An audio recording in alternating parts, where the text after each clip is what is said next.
नमस्कार दोस्तों, साइंस के मोस्ट इंपॉर्टेंट क्वेश्चन देख लेते हैं जो कॉम्पिटिटिव एग्जाम के हिसाब से बहुत इंपॉर्टेंट होते हैं। बहुत बार एक क्वेश्चन पूछे गए हैं, मैंने मोस्ट इंपॉर्टेंट क्वेश्चन लिए। Name the scientist who discovered the neutron. जो न्यूट्रॉन होता है, देखिए जो एटम होता है, एटम में तीन जो है वो चीजें होती है। एक होता है प्रोटॉन, एक होता है न्यूट्रॉन और एक होता है हमारा इलेक्ट्रॉन। ठीक है, तो न्यूट्रॉन की खोज किसने की थी ये आपको पूछा गया है। तो न्यूट्रॉन की खोज गाइस की थी चैडविक नाम के जो साइंटिस्ट थे, उन्होंने न्यूट्रॉन की खोज की थी। अब इसमें गाइस एक क्वेश्चन ये भी पूछा जाता है कि एटम के न्यूक्लियस के अंदर कौन कौन प्रेजेंट होता है। तो एटम जो होता है इसके न्यूक्लियस के अंदर प्रेजेंट होता है प्रोटॉन एंड न्यूट्रॉन, और इलेक्ट्रॉन जो है वो बाहर अराउंड जो है वो रिवॉल्व करता है। अब इसमें चार्ज भी पूछा जाता है, तो प्रोटॉन पे जो चार्ज होता है वो होता है पॉजिटिव, इलेक्ट्रॉन पे निगेटिव चार्ज होता है, और न्यूट्रॉन न्यूट्रल होता है, यानी इस पर कोई भी चार्ज नहीं होता। ये भी आपको एक्स्ट्रा इंफॉर्मेशन ध्यान में रखनी है। नेक्स्ट क्वेश्चन है, optical fibre mainly used in communication is based on which principle. देखिए आपने ऑप्टिकल फाइबर का नाम जरूर सुना होगा। रिलायंस में जब जो कम्युनिकेशन के लिए यूज़ किया जाता है तो ऑप्टिकल फाइबर का उस टाइम आपने नाम सुना होगा। तो जो ऑप्टिकल फाइबर है जो यूज़ किसके लिए किया जाता है, कम्युनिकेशन के लिए, तो ये किस प्रिंसिपल पे बेस है। तो ये आपको ध्यान ही रखना होगा कि ये गाइज टोटल इंटरनल रिफ्लेक्शन, ये जो प्रिंसिपल है इस टोटल इंटरनल रिफ्लेक्शन के प्रिंसिपल पे जो है वो ये ऑप्टिकल फाइबर जो है वो बेस है। अब एक्स्ट्रा इंफॉर्मेशन ये भी ध्यान में रखनी है कि ये जो टोटल इंटरनल रिफ्लेक्शन है, ये जो गाइज मिराज फिनोमेना होता है, एक मिराज, ये भी क्वेश्चन पूछा जाता है मिराज फिनोमेना, इसमें भी जो प्रिंसिपल इंक्लूड होता है वो भी टोटल इंटरनल रिफ्लेक्शन ही होता है। मिराज फिनोमेना क्या होता है, देखिए जो समर का टाइम होता है उस टाइम हम जब रोड पे चलते हैं तो आगे हमें पानी जैसा दिखता है, पर पानी होता नहीं है, पर रोड के आगे ऐसे लगता है कि पानी है, पर जैसे हम पास जाते हैं तो देखते हैं कि कुछ वहाँ पे पानी नहीं है। तो वो जो फेनोमेना होता है उसको बोला जाता है मिराज फेनोमेना। तो उस फेनोमेना में भी टोटल इंटरनल रिफ्लेक्शन यही प्रिंसिपल जो है वो होता है। और एक बात बता देता हूँ, जो मेडिकल साइंस में एंडोस्कोपी की जाती है तो उस एंडोस्कोपी का जो फेनोमेना होता है वो जो जिस प्रिंसिपल पे आधारित होता है वो भी टोटल इंटरनल रिफ्लेक्शन इस फेनोमेना पे भी, वही एंडोस्कोपी हो, मिराज फेनोमेना हो या फिर ऑप्टिकल फाइबर हो, ये सभी के सभी जो है वो किस प्रिंसिपल पे जो है वो बेस होते हैं, तो वो होते हैं टोटल इंटरनल रिफ्लेक्शन।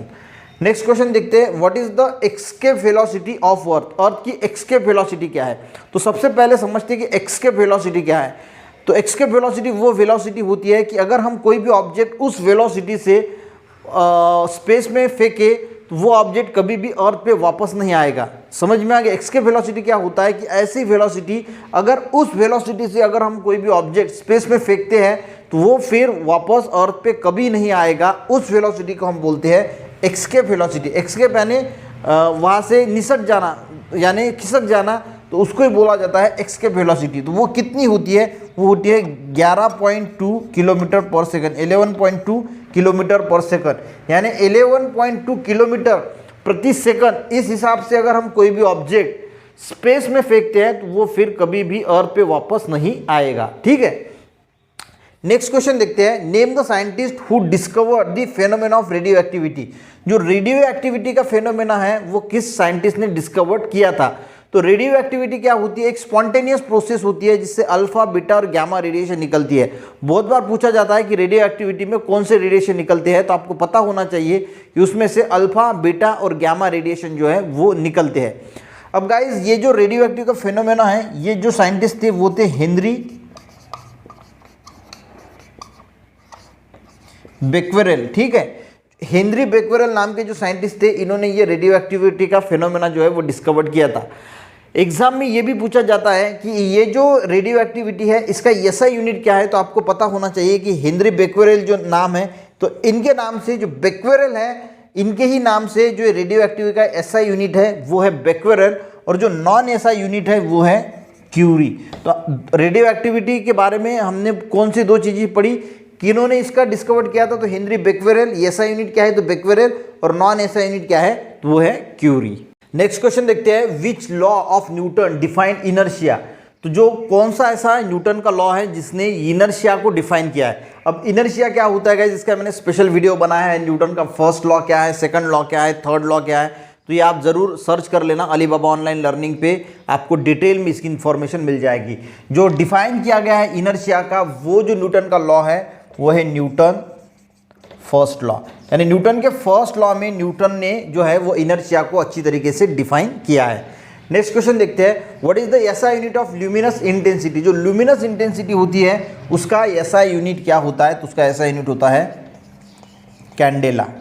ठीक है, नेक्स्ट क्वेश्चन देखते हैं, a body that absorb all the radiation falling on it is called. देखिए, जो ऐसी कौन सी बॉडी है जिस बॉडी पे सभी रेडिएशन वो एब्जॉर्ब कर लेती है। व्हाइट बॉडी है, ब्लैक बॉडी है, येलो बॉडी है।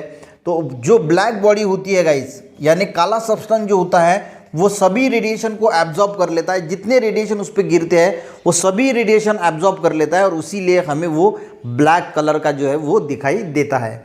नेक्स्ट क्वेश्चन देखते हैं, मोस्ट इंपॉर्टेंट क्वेश्चन है, element which possess the property of both metal and non metal is called.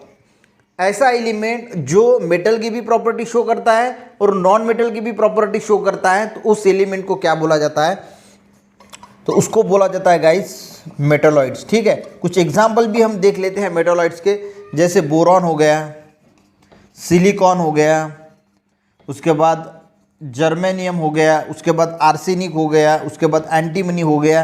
तो ये क्या है, ये कुछ एग्जाम्पल्स है मेटालॉइड्स, यानी ये ऐसे एलिमेंट्स है जो मेटल की भी प्रॉपर्टी शो करते हैं और नॉन मेटल की भी प्रॉपर्टी शो करते हैं। चलिए गाइस, नेक्स्ट क्वेश्चन देखते हैं। देखिए, atoms having same number of neutrons. देखिए, ऐसा एटम जिसमें नंबर ऑफ न्यूट्रॉन क्या है, सेम है, बट डिफरेंट मास नंबर, पर उसका मास नंबर जो है डिफरेंट है, तो उसको क्या बोला जाएगा, तो उसको बोला जाता है आइसोटोन्स।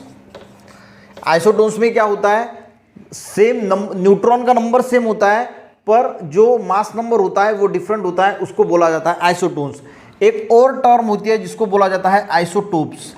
आइसोटोप्स यानी क्या होता है, ये भी आपको ध्यान रखना है।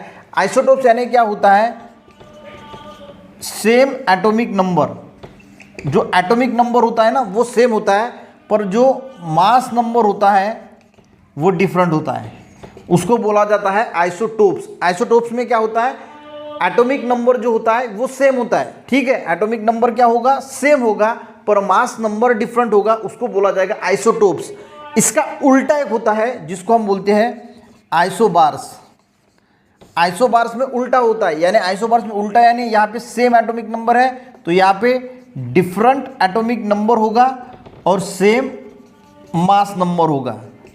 ठीक है, तो ये तीन चीजें हमने यहाँ पे देखी। आइसोटोन्स यानी क्या होता है, सेम नंबर ऑफ न्यूट्रॉन पर मास नंबर डिफरेंट होता है, उसको बोला जाता है आइसोटोन्स। आइसोटोप्स में सेम एटॉमिक नंबर होता है, मास नंबर डिफरेंट होता है, और आइसोटोप्स का उल्टा कर देना आइसोबार्स यानी डिफरेंट एटॉमिक नंबर और सेम मास नंबर, इसको बोला जाता है आइसोबार्स। नेक्स्ट क्वेश्चन देखते हैं, द नंबर ऑफ प्रोटॉन और electron of an atom of element is called off the element. देखिए, जितने नंबर ऑफ प्रोटॉन्स होते हैं या फिर इलेक्ट्रॉन्स होते हैं उसको हम क्या बोलते हैं, उसको बोला जाता है उसका एटॉमिक नंबर। ठीक है, नेक्स्ट क्वेश्चन देखते हैं, what is the pH of water, यानी प्योर वाटर की पीएच कितनी होती है।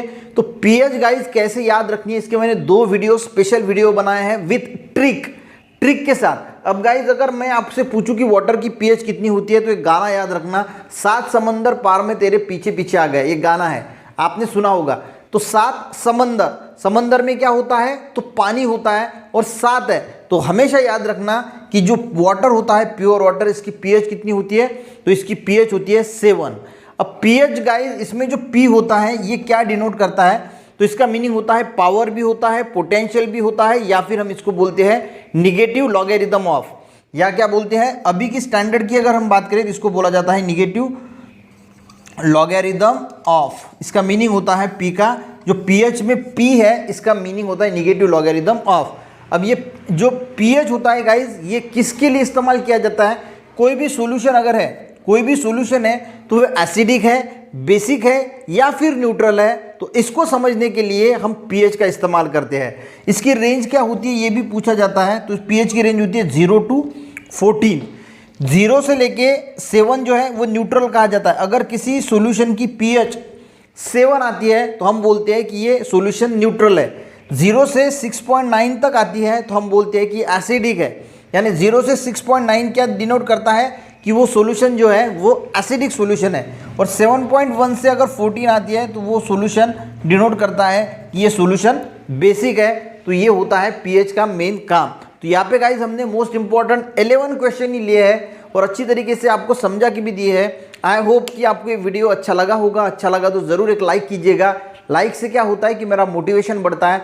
और मिलते हैं, ये सीरीज जो हमने स्टार्ट की है ये साइंस की है। मैंने इससे पहले 52 वीडियोस केमिस्ट्री पे बनाए हैं। आने वाले टाइम पे फिजिक्स, बायोलॉजी सारे वीडियो जो है वो हम लेके आएंगे। कोई भी क्वेश्चन ऐसा नहीं बचेगा कि जो कॉम्पिटिटिव एग्जाम में पूछा जाता है और हमने नहीं उसको लिया है। तो सारे क्वेश्चन हम अटेंड करेंगे। सिर्फ आप वीडियो को बार बार देखते रहिए या फिर अपनी खुद की नोट्स बनाते चलिए ताकि आपको रेफर करने में फ़ायदा होगा। मिलते हैं गाइज नेक्स्ट वीडियो में, तब तक के लिए जय हिंद।